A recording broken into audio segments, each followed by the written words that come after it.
प्यारे सज्जनों, कहा भी गया है कि कर्म प्रधान विश्व करि राखा, जो जस करे सो तस फल चाखा।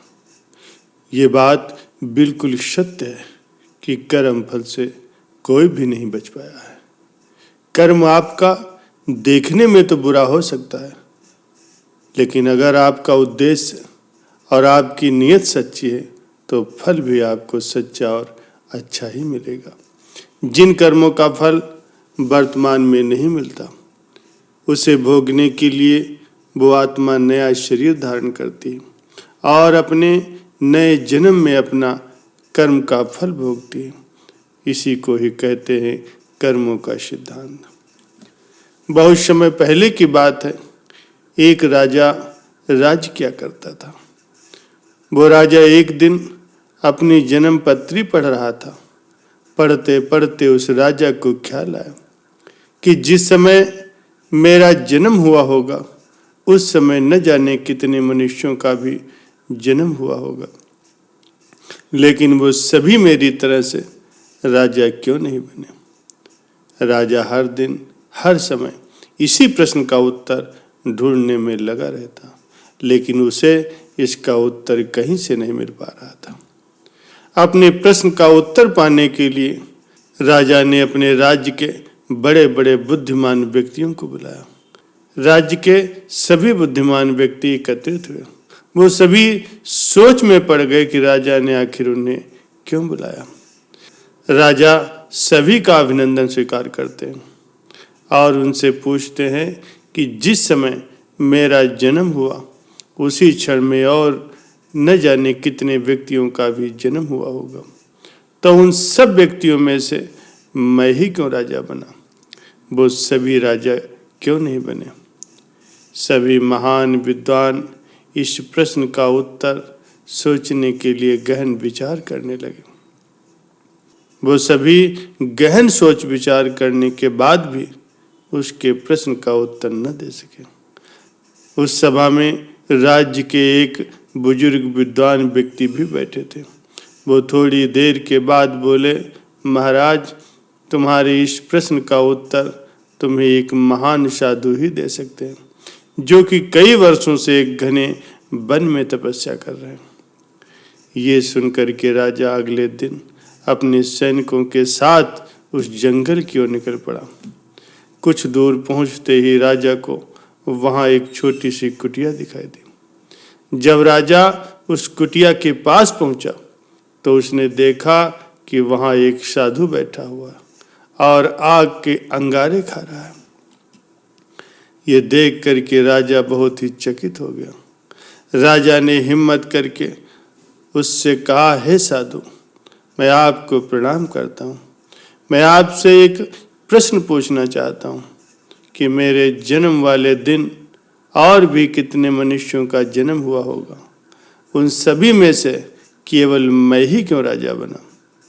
साधु ये प्रश्न सुन करके बोले, हे राजन, मैं तुम्हारे इस प्रश्न का उत्तर नहीं दे सकता। थोड़ा आगे जा करके तुम्हें एक और साधु मिलेंगे, वही तुम्हें इसका उत्तर दे सकते हैं। ये सुन करके राजा दूसरे साधु की तलाश में आगे निकल गया। काफी आगे चलने के बाद राजा को एक साधु दिखाई दिया। वो साधु मिट्टी खा रहा था। ये देख करके राजा हैरान रह गया। फिर उस वक्त राजा हिम्मत करके उस साधु से अपना प्रश्न पूछता है।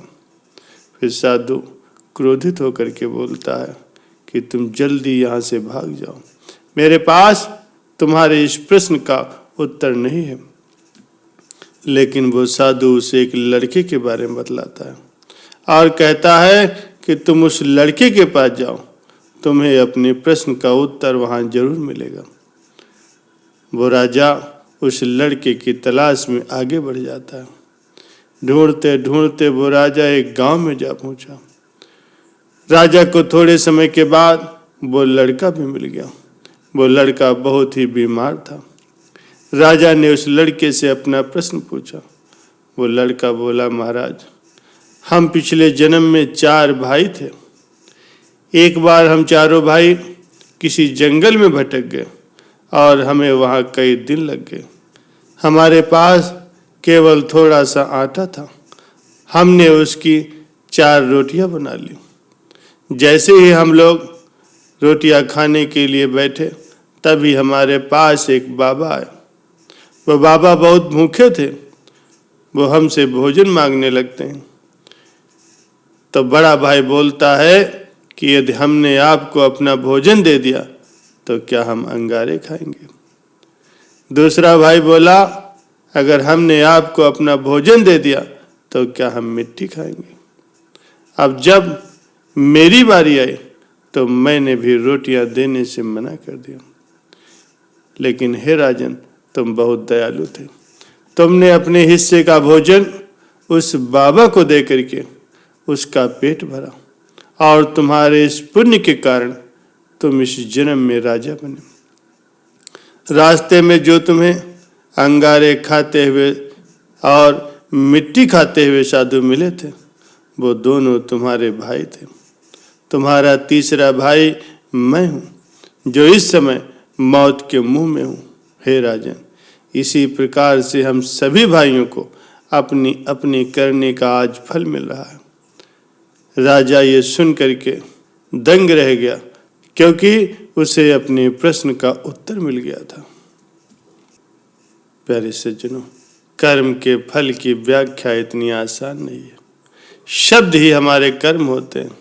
हम जो कर्म करते हैं वो तो हमारे कर्म होते ही हैं, लेकिन जो हमारी किसी के प्रति भावनाएं होती हैं, जो हमारे विचार होते हैं, वो भी कर्म होते हैं। अगर आपने अपने गलत विचारों पर नियंत्रण करना सीख लिया, तब आप एक महान इंसान बन जाते हैं। जब आप अच्छा सोचते हैं तो आपके साथ अच्छा होने लगता है।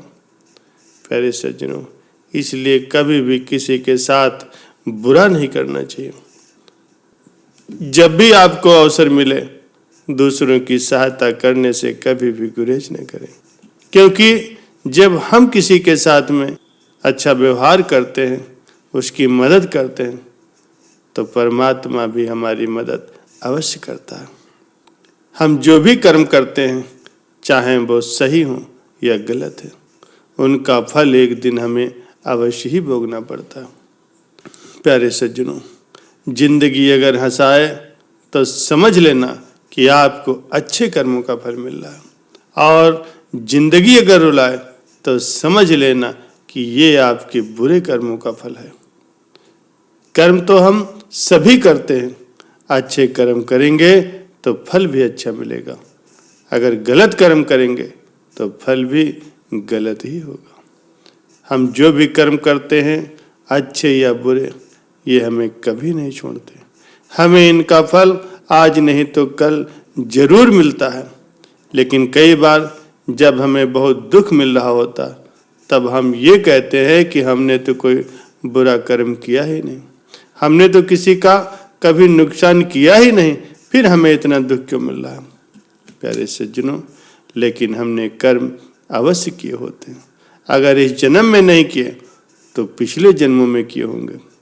पिछले जन्मों का तो हमें कुछ याद है नहीं, क्योंकि हम इंसानों से तो चालाकियां कर सकते हैं, लेकिन भगवान से नहीं।